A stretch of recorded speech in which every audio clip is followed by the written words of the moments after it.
Hey everyone, happy Passover. I want to share a little experience I had today. I just got back from the Holocaust Museum with, 60, 70 L'chaim Center community members and just people that are very near and dear to us. And we had quite the day.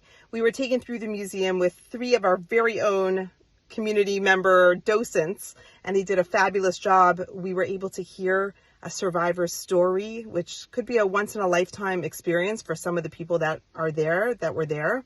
And we were able to be part of the hologram experience and the virtual reality. So we had quite the opportunity today. And my children were like, not sure why we were going. They said, it's the holiday. We should be doing something fun and joyous. Why are we going to a Holocaust museum? And I said, guys, Am Yisrael Chai. The Jewish nation lives on. We will find some hope in the day, in the experience.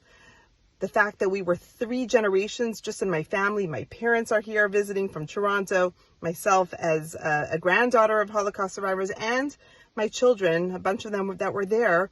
3 generations being able to walk through that museum and listen to these stories and learn and take it in and know that we are not going anywhere. We are strong.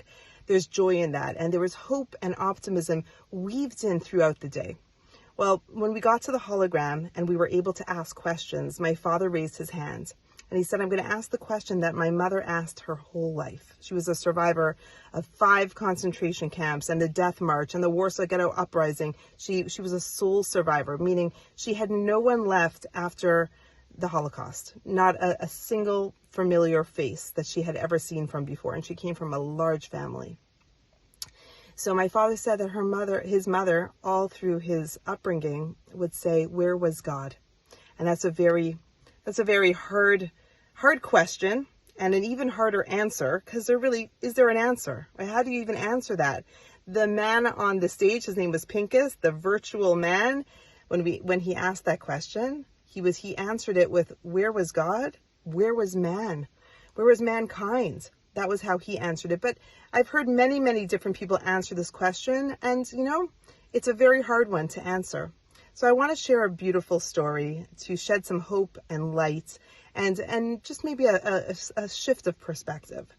So about 8 years ago, my youngest sibling was getting married in Philadelphia. And it was so exciting. I mean, it always is.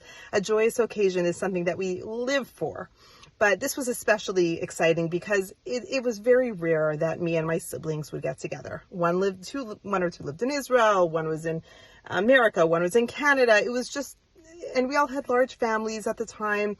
None of us could travel, and we just didn't get together.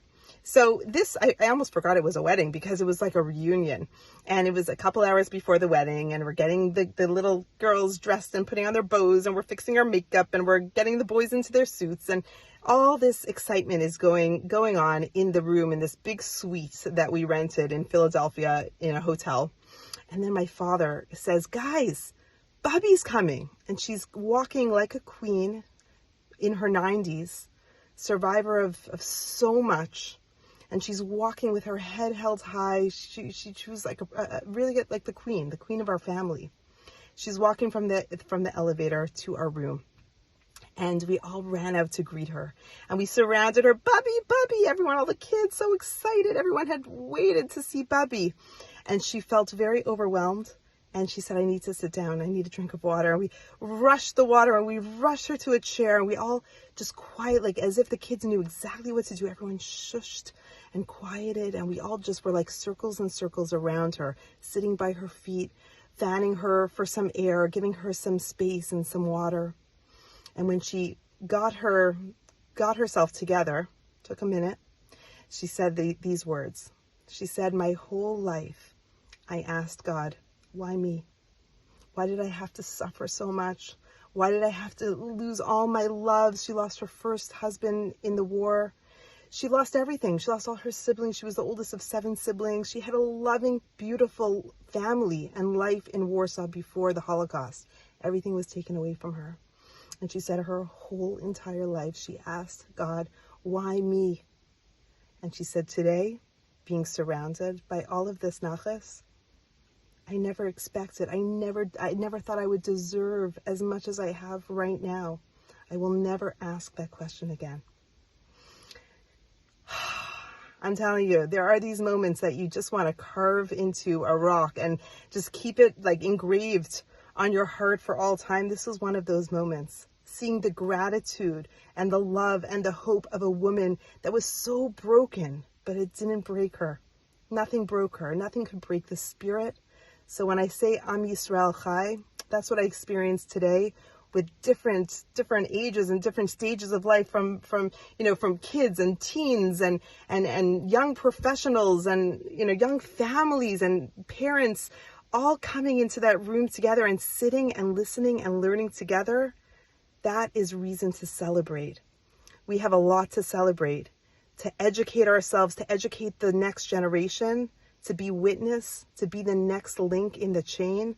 Am Yisrael Chai. Happy Passover.